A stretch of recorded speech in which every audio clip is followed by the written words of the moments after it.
Kiss bassist Gene Simmons, who turns 73 today while the band continues their farewell tour in Australia, claims that he has never been high or drunk once in his life.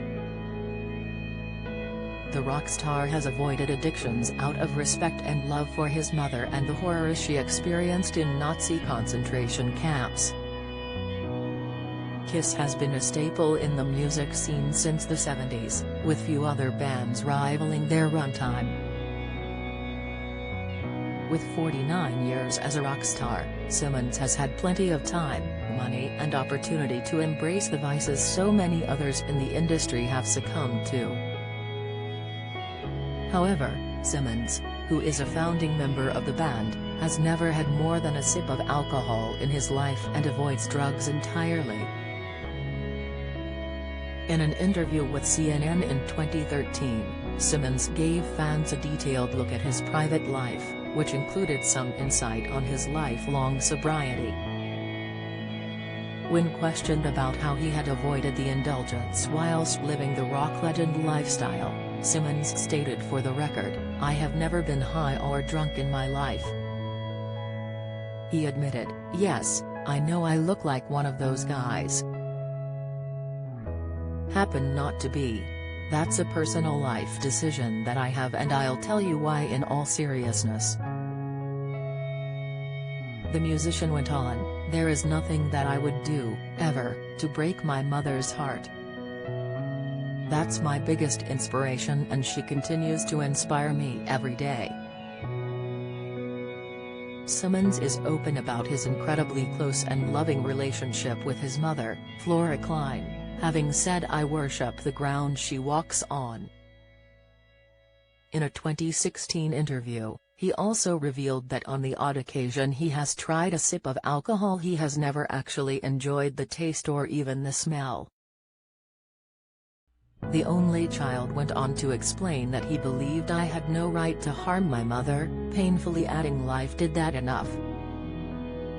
The musician was referring to the traumatic events his Jewish mom had experienced as a teenager in Nazi concentration camps. Although his mother had rarely spoken about her experiences during the war, a German newspaper, Bild am Sonntag, found a parcel of insightful documents which they presented to Simmons in early 2020. Flora had passed away in 2018, leaving her only son distraught without his moral compass, although the documents now provided a new insight into her formative teen years. After the war had ended, Simmons' mom had filed for restitution for the atrocities she endured and described her experiences in writing as part of the application. Don't miss /entertainment/music/1659762/ Pavarotti death illness child coma motto. Flora explained how she had to wear a yellow Jewish badge on my chest and was not allowed to leave my apartment without it. She was taken to Ravensbrück concentration camp in 1944, which was surrounded by barbed wire and guarded by the SS, and worked the fields gathering potatoes. Later, she was moved to Flossenburg concentration camp, a journey during which some prisoners died.